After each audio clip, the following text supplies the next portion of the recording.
Yo, what's going on YouTube? It's your boy Eagle in the building, man, and welcome back to another Dreams tutorial. I know it's been a while, so you know what? I owe it to you guys, and why not just start off with the basics? You know what I mean? 2025, we're going to be doing a lot more Dreams tutorials, so why not just start off with the basics and start off in the beginning now.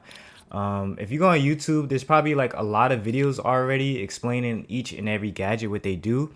But most of those videos are kind of outdated. So I decided I'd just do a fresh start on what each logic does from the latest Dreams update.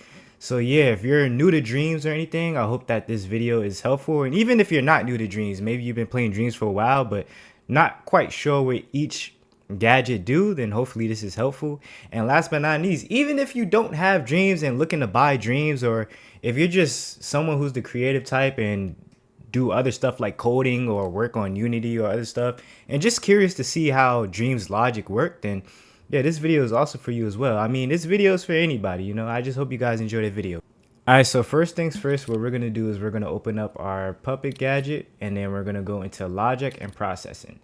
And so we're going to do this in order. So first things first, what we have up first is the randomizer. So the randomizer is pretty much self-explanatory.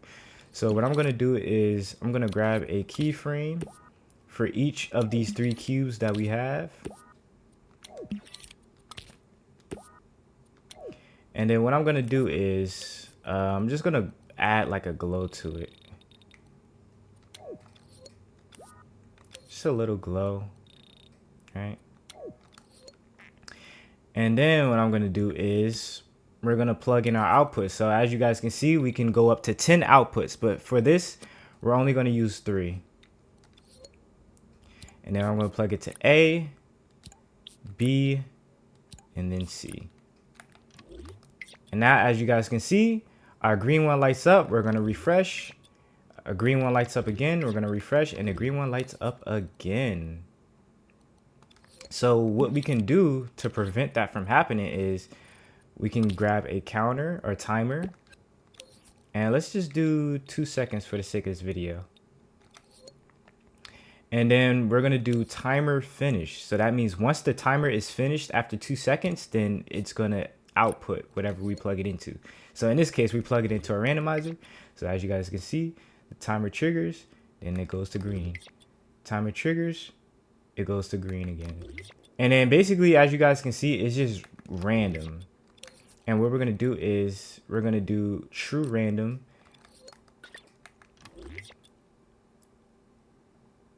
And that means, as you guys can see, it's just random no matter what. So what we can also do is we can use a timer finish post, and we could do maybe 1 second so you guys can see this cool little effect. So basically, once the timer resets, it's going to keep going back, and it changes the color. It's random. It's in no particular order.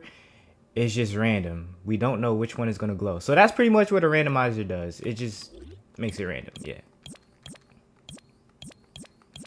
Okay, next gadget we have up is the counter. Now the counter is an interesting gadget. I'm probably one of my favorite gadgets. So one way you can use a gadget, a counter is you grab a remote sensor, and for an example, we can use X, right? And you can make it to as many times as you want. So for an example, we're gonna do like 5, right? And then again, we could grab like maybe a cube, and let's add another keyframe just for an example, and we'll make it to when this turns red. So what this means is that once this counter is triggered, then it will turn true. So for an example, we did 5, right? So what I'm going to do is I'm going to hit play mode so you guys can see. And I'm tapping X. What I forgot to do is I forgot to put remote controllable. So now when I click on it 5 times, 1, 2, 3, 4, 5, boom, you see that it triggers. So that's literally what a counter does. And that's the thing. Once it triggers, it'll forever be triggered. You see? So now that this is true, it'll forever be true. So that's pretty cool. That's one way you can use a gadget, the counter gadget. So for an example, if you're pushing a heavy object, for an example, you want the character to spam X to, you can use it for that. And again, you could do as many as you want. So even if you wanted to just press it one time, you can do that. Press play, tap X one time, boom. So yeah, that's how our counter works. Pretty simple gadget. All right, our next logic is the AND gate. Now the AND gate is, again, these are one of the important gadgets. So for an example, it could be same thing. We can even use a counter for this, right? So for an example, this will happen when I press L1 and R1, then that means it'll work. You see how, notice how I'm pressing 2 of the gadget and the AND gate is triggering, but the AND gate will not trigger if I'm only pressing one button. So for an example of a way you can use this is the new game that came out, Marvel Rivals. In order for you to use your ultimate, you have to click L3 and R3. Or another way you can use this is you can use, it doesn't even have to be buttons. It could be trigger zones or anything. So if you want to open a door, you can grab a trigger zone, and then maybe when you press square, you open the door once you reach the trigger zone. But yeah, for an example, I'm just going to click that in here. We're going to grab our keyframe, do the same thing. And now, as you can see, we're going to press play. I'm clicking L1, I'm clicking R1, but it does not work. But when I click L1 and R1, then it turns true. So that's what an AND gate does. All right. Next logic tool we have is an OR gate. Now, an OR gate, most people will say that this is a useless gadget, but pretty much what it does is it makes it to where you can press either any of these buttons. So for an example, I'm going to press L1, and as you can see, it turns true. I can press R1, and yet y'all can see that it's true yet again. So that's pretty much what an AND gate, OR gate does. It makes it to where you can press any button and it will trigger. So I'm going to press triangle, square, circle, X. And if I press any of these buttons, I'm pressing triangle, I'm pressing circle, square. No matter what I press, it's going to be true. So yeah, that's pretty much what an OR gate does. So if you want to organize your work and stuff like that, then yeah, OR gate can definitely be handy. Now, I forgot how you pronounce this, but I'm just gonna call it XOR gate. But pretty much what an XOR gate does is makes it to where the buttons don't overlap with each other.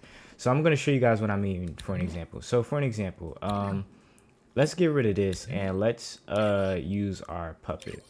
As you guys can see, a keyframe is a very useful gadget, S tier gadget. We're gonna be using this a lot during our whatchamacallit. But yeah, what I'm gonna do is I'm gonna get the trigger zone and I'm gonna make it to where I'm gonna max out the walk speed, so that way when we hold, I don't know, let's say L1, we can run. And then I'm gonna add a little crouch animation. So I'm just gonna tweak his body up and I'm gonna just make him crouch, right? This is just for a tutorial, so it doesn't have to be perfect. And I'm gonna do like maybe L2 to crouch or R2. So now, as you guys can see, when I press L1, I'm extremely fast, and then when I hold R2, I'm crouched. Now you're probably wondering, okay, what does this have to do with the XOR gate? Now, as you guys can see, when I hold crouch, I'm running and crouching at the same time. So basically they're overlapping with each other, and we don't want that to happen in our game, right? We don't want our controls to overlap with each other. So that's when the XOR gates come into place. So instead of me just plugging up the running animation and the R2 animation straight up to the keyframe, what I'm going to do is I'm going to plug it up to the XOR gate instead. So we're going to grab the XOR gate, which is right here. And then we're going to grab 2 of these. So what I'm going to do is no, we don't need 2 of these. So what I'm going to do is I'm going to make it to where L1 is going to be plugged up to the running animation. And then maybe I do need 2 for this. But no, I don't. I don't know. This is my first time actually using this gadget, but I'm gonna use R2, which is gonna be to crouch. So now,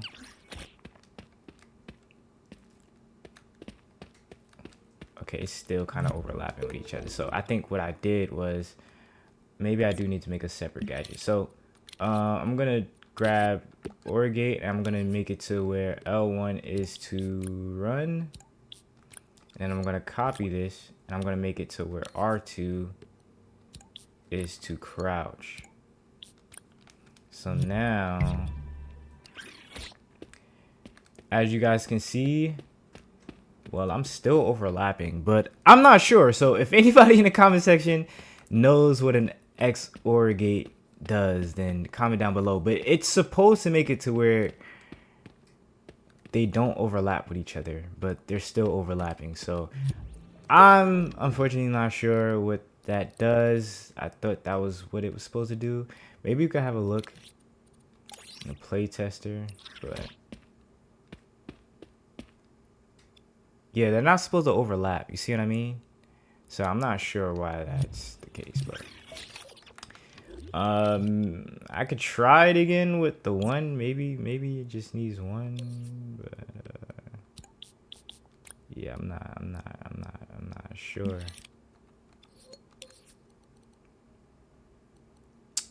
Not sure, honestly. Not sure, but yeah, that's what it's supposed to be used for. But it didn't work in my case. But it's fine. You're probably not gonna use it in game anyway. So next up, we got the NOT gate. Now the NOT gate is pretty confusing because it's literally the opposite. Yeah, it's just the opposite. So again, I'm gonna show you what I mean. So for an example, we're gonna do the same thing that we've been using with this cube. And what I'm gonna do is I'm gonna do remote control. And for an example, this basically makes it to where, for an example, I'm gonna use triangle. So that means that when we're not pressing triangle, then it turns it on. But when I do press triangle, then it's off. So it literally just does the opposite. Yeah, that's pretty much what this gadget does. I'm not sure how I can give an example of how it used because the NOT gate has always been like complex to me, but you definitely will use it in game. But that's pretty much what a NOT gate does. It literally just does the opposite. All right, Selector. Now, Selector is a pretty fun gadget. It's pretty much the same thing as a randomizer, except that it's not randomized. It's actually in order. So for an example, I'm just going to use this for an example. And again, I'm going to grab 3 keyframes, right? Now, this is usually how main menus are created. So I'm going to do that, and then I'm going to grab 2 more keyframes. And remember, you don't want to copy keyframes, by the way. I had to learn that the hard way, but you usually don't want to copy and paste your keyframes. Right, and then last but not least, we're going to do the same thing. And basically what we're going to do is we're going to plug it up to the A output. And as you guys can see, it's already triggered. So if this was a main menu, the top could be the start button. The middle could be like that settings. And then the bottom could be like quit or whatever. And then what you want to do here in this example is we have the up button and the down button. So in this case, I want my up button to be the previous output, and I want my down button to be the next output. So as you guys can see, when I click down, it goes down. When I click up, it goes up. Yep, and then as soon as I go down, it restarts. So yeah, Selector is probably one of my favorite gadgets. As you guys can see, it's pretty easy to use. It's fun, and like again, this is how main menus are created. And again, we could even go back to the AND gate. So now with the AND gate, what we can do is we can, for an example, grab A to the A port, and then we can grab another keyframe, and we could probably like turn this red, right? So here's another example how you can use an AND gate, and then you can use it to tap X. So what this means is that when we're on the A port, first port, and when we press X, it'll turn red. So that way you can probably select the game. For an example, select level, press X, and boom. So yeah, I just showed you 2 examples of how you can use an AND gate, and I just showed you guys how to use the selector. So yeah, that's how a selector is usually used. All right, now on to the next logic. So our next logic is an exclusive gate. Now again, here's another complex gadget that you probably won't be using in game, just like the OR gate, because I have no idea what the OR gate does, XOR gate, whatever. But the exclusive gate is pretty much the same thing as an XOR gate. It basically makes it to where it doesn't overlap with each other. So for an example, what I'm going to do is, we can keep the same label, but what I'm going to do is I'm going to make it to where when you click R1, L1,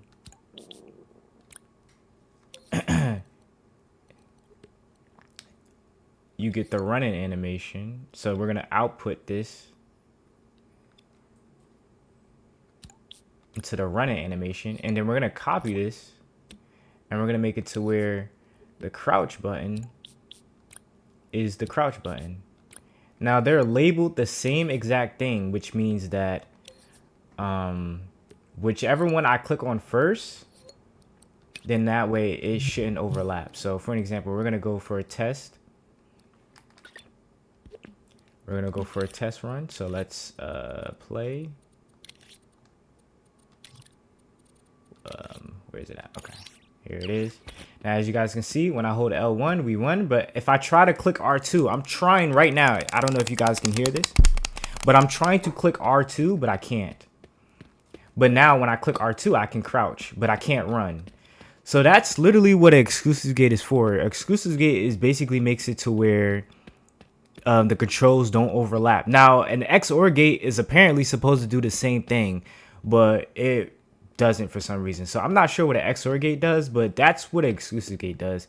So as you guys can see, I can crouch and I can run, but I cannot crouch and run at the same time. So again, another game example for that would be Dead by Daylight. Dead by Daylight, you can run, but you cannot crouch and run at the same time.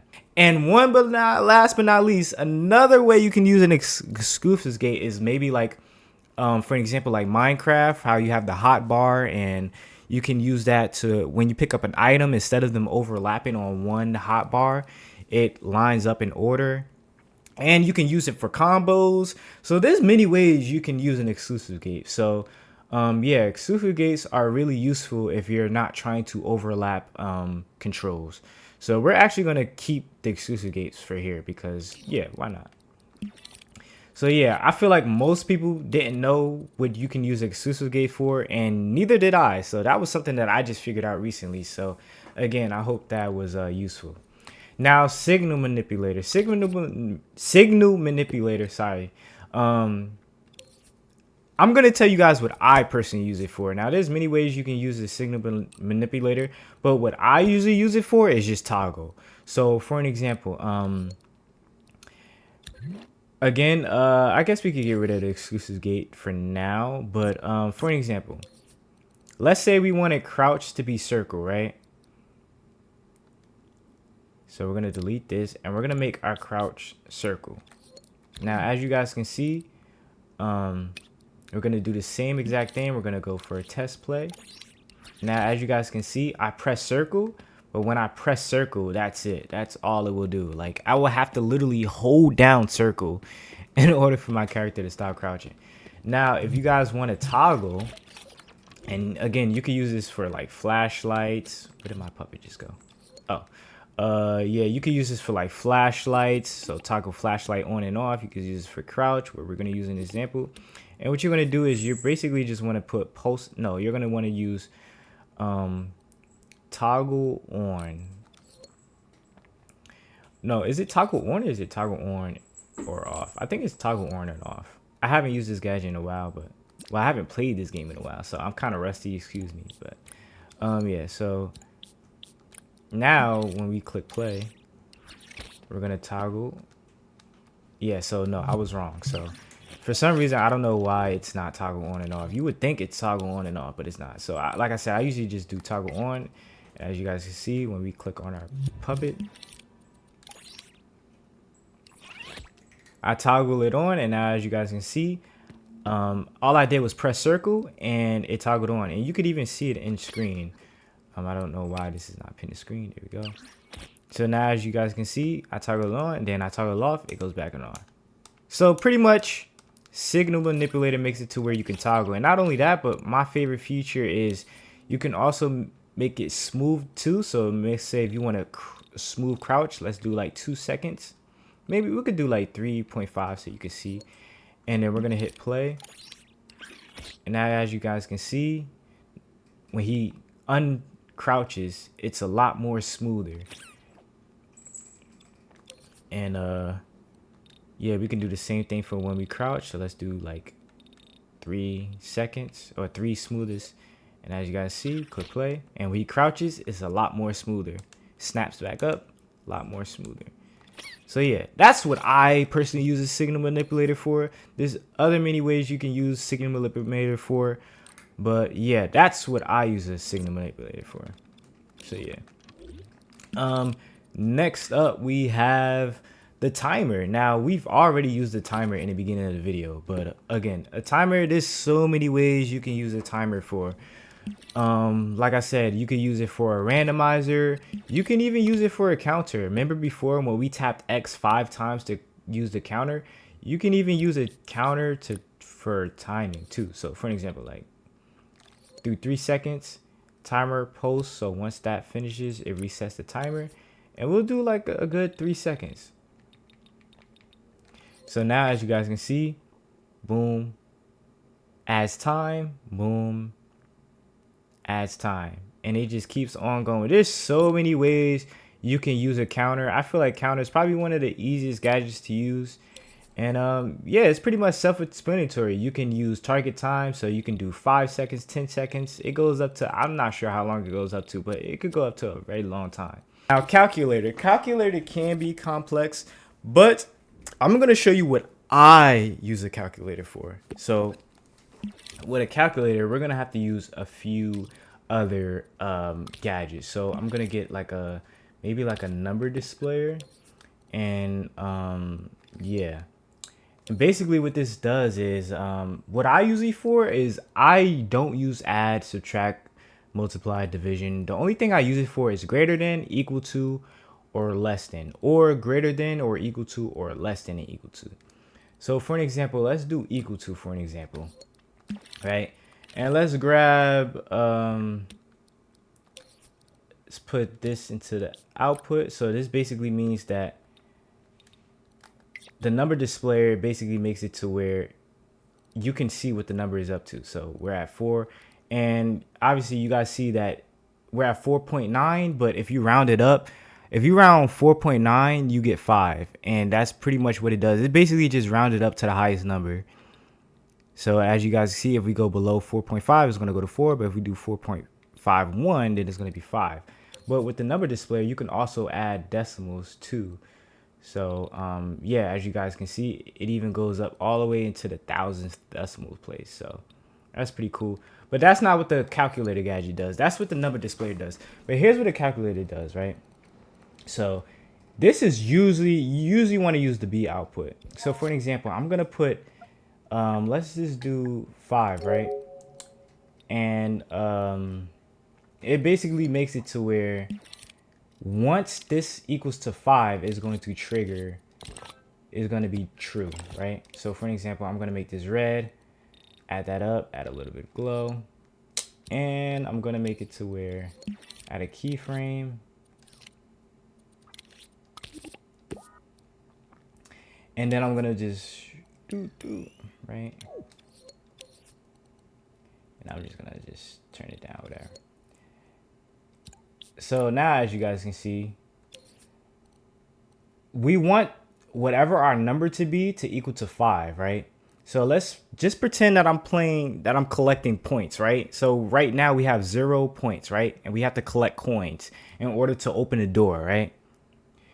So right now we're currently at 0.8. Okay, cool. We just collected 1 coin. Cool, we just collected 2. And we're going to go all the way up to 5. And now as you guys can see,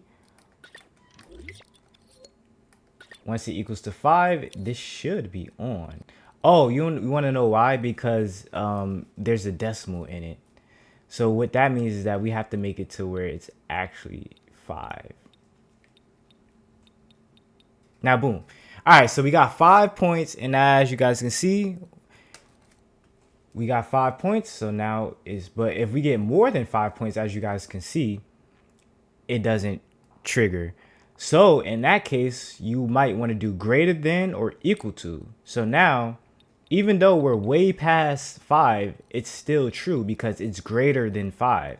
So again, you can use this for like if you're collecting coins, and let's say you want to collect like 10 coins in order for the door to be open, then this is what you would use it for. And yeah, and it could be the same thing with less than. So as you guys can see, it's not true because it has to be less than 5. This is greater than 5. But if we get it to 5, it'll still be red because it's equal to or less than. So it's still equal to 5. But if we get lower than 5, then it's still true because it's less than 5. So that's literally all I use the calculator for. I use it to open doors or to send a true signal to when we reached a certain amount of points. And yeah, you can use it to make it to purchase clothes and other stuff like that. So calculator is a really cool gadget. Again, I don't know what any of these other things do. So you guys definitely might want to look into what those do. But yeah, that's what I use a calculator for. I hope that was useful. Next up, we have a wide calculator. Now this, again, is pretty much the same thing as a calculator, but I think it's just more advanced. So again, I'm not sure what this really does. They definitely have YouTube tutorials explaining this. So again, I apologize. So that's 2 gadgets I wasn't able to explain: the wide calculator and the XOR gate. But again, those are for like advanced technologies. You're usually not going to be using these gadgets like that. And again, exclusive gate is way better than the XOR gate. So exclusive gate basically does the same thing as the XOR gate. So and I pretty much explained how the XOR gate works, so you should be fine. But anyways, next on to the microchip. Yes, now finally I'm glad that we're able to use this gadget. Now this gadget is super important when it comes to organizing your work. So you notice how we're like all over the place, but now that we finally got to the microchip, we can label this whatever we want. Now this is just an icon. This is to help label your work. So in this case, I'm just gonna label this, maybe you can label it whatever you want. I'm gonna put tutorial. And now this is how we organize our work. You can change it to whatever color you want. You can make it green, blue. This is basically just how you label all your work.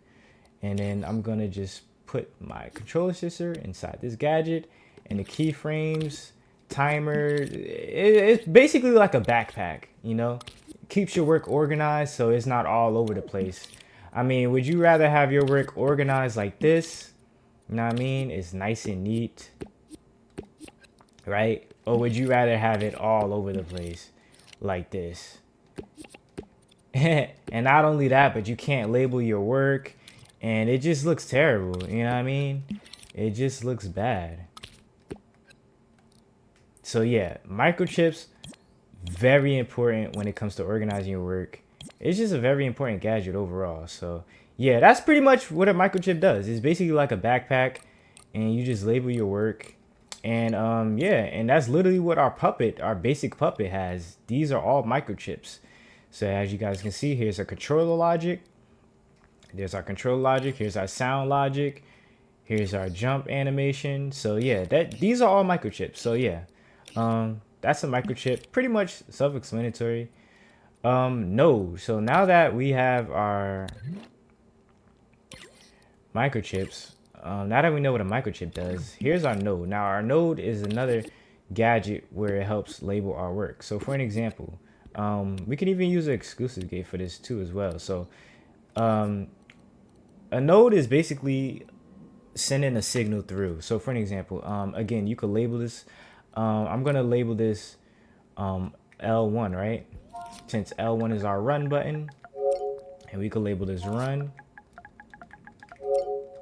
And then basically what it does is you click L1, send it through there, and boom. Now as you guys can see, when I click L1, oh wait, we have to play the game. All right, let's show an example. Again, why is this not pinned? I never turned it off. But anyways, I click L1, and if I can control, and as you guys can see, you see it's lighting up. So it's basically just sending a signal through. So it makes your work a lot more organized. Notice how my L1 or my left stick, you can't really tell what it's controlled to, but my L1, you can tell that's my run button because I have it labeled. So yeah, that's pretty much what a node does. And another thing cool with a node is you can basically, for an example, say like you can turn it off. So now that I turned off my node, I won't receive a signal through. So as you guys can see, I'm spamming L1, but the signal is not going through because I turned it off. So maybe if you're in a loading screen or something and you don't want your player to control, or during a cutscene, you can just disable that. So that way your puppet doesn't move during a cutscene or something like that. And yeah, that's pretty much what a node does. It basically just organize your works and send the signal through. And yeah. Okay, so next up we have our splitter. So pretty much what a splitter does is basically, again, it's like with the main menu, right? But this is more for the joysticks. So for an example, we're just gonna plug it up here, and there's a lot of wires up here, but as you guys can see, we have left, right, and up, down. So before, how we made it to where we're gonna actually grab our selector in this case, and then as you guys can see, we have left, right, up, down. So we can do either or. So we can do left, right, previous to next output, and then we could do up, down, pretty much the same thing, right?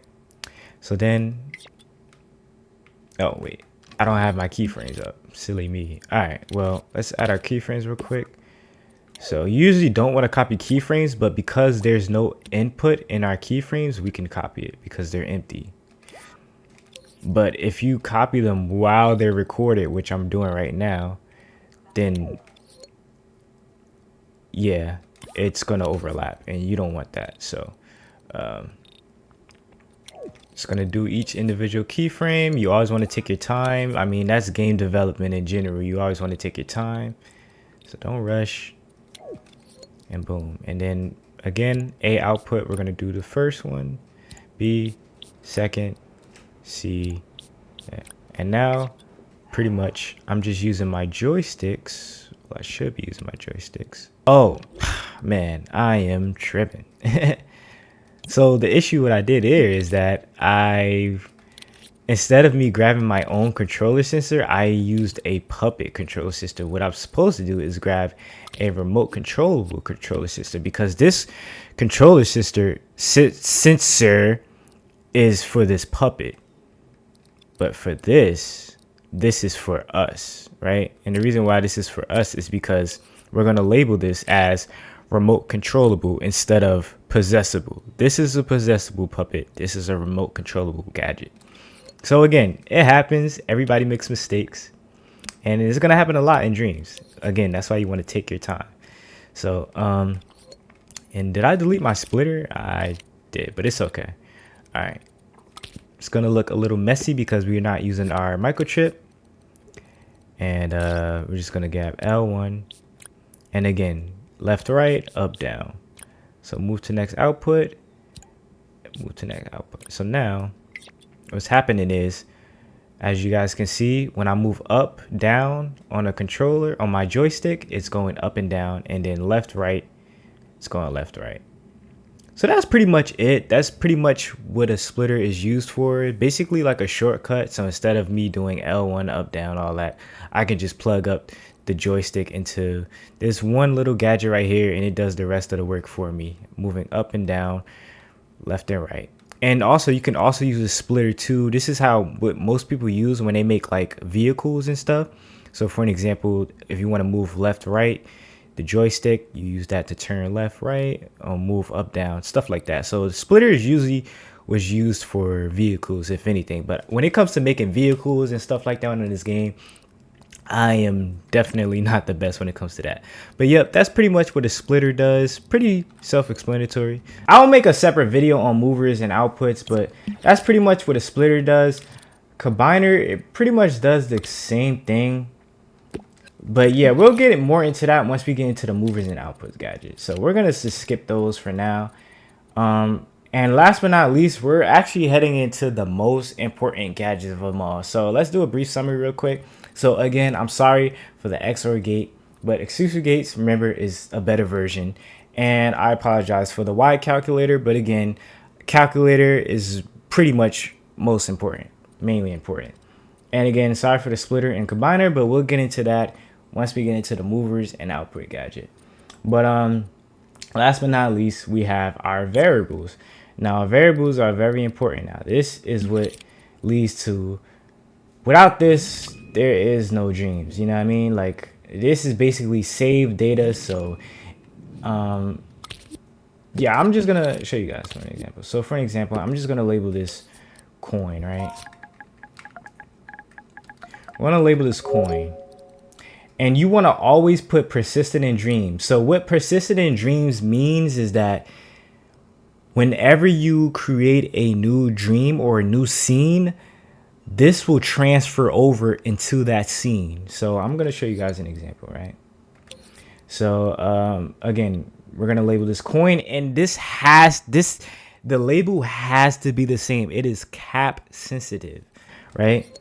If this was capital lowercase c and this was capital C, this would not work. It has to have the same exact name label.